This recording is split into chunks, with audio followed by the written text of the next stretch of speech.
Time travel के बारे में आपने तो कभी न कभी जरूर सुना होगा। समय में यात्रा करना साइंस फिक्शन माना जाता था, पर सब कुछ बदल गया जब 1915 में आइंस्टाइन ने जनरल थ्योरी ऑफ रिलेटिविटी को प्रपोज किया। अकॉर्डिंग टू दिस थ्योरी, हर सिचुएशन में समय एक स्पीड से फ्लो नहीं होती है। समय अपने आप को धीरे या फिर तेज कर सकती है। टाइम की फ्लो एक्चुअली आपके स्पीड पर निर्भर करती है। ये सब बातें थ्योरी ऑफ रिलेटिविटी में साइंटिफिकली प्रूव्ड है। इसका मतलब टाइम ट्रैवल पॉसिबल है। अब ये कोई साइंस फिक्शन नहीं रह गया है।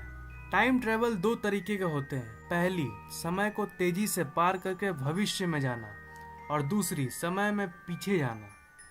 मैं हूँ फैक्ट टेक और इस वीडियो में मैं आपको बताऊंगा कि हम टाइम ट्रैवल कैसे कर सकते हैं। जैसा कि मैंने कहा, समय आपकी स्पीड पर डिपेंडेंट होती है, तो समय यात्रा आपके स्पीड से ही पॉसिबल है। इस यूनिवर्स की एक स्पीड लिमिट है जो 2,99,337.984 किलोमीटर पर सेकंड है। मतलब आप इससे ज़्यादा स्पीड में ट्रैवल नहीं कर सकते हो। लॉज ऑफ नेचर आपको अलाउ नहीं करती है। मान लीजिए कि हम लोगों ने एक बहुत ही एडवांस्ड स्पेसशिप बनाया जो लाइट की स्पीड के 99% स्पीड पे ट्रैवल कर सकती है। वो स्पेसशिप स्पीड लिमिट को तो नहीं तोड़ सकती, पर मान लीजिए कि वो स्पीड लिमिट के बहुत ही क्लोज पहुंच गई है, तो जानते हैं आप क्या होगा? उस स्पेसशिप की अंदर की स्पीड बाहर की दुनिया की कंपैरिजन में स्लो हो जाएगी। मान लीजिए आप उस स्पेसशिप में 1 जनवरी 2017 को बैठे और आपने 7 दिन तक ट्रैवल किया। स्पेसशिप के अंदर तो सिर्फ 7 दिन पार होंगे, पर जब आप स्पेसशिप से बाहर निकलोगे तो आपको पता चलेगा कि 100 साल पार हो गए और आप एक बिल्कुल ही अलग दुनिया देखोगे। मतलब हाँ, समय में आगे जाना पॉसिबल है अगर आप बहुत ही तेजी से ट्रैवल कर सको तो। जहाँ तक समय में पीछे जाने की बात है, ये एक ही तरीके से पॉसिबल है, और वो है वर्म होल।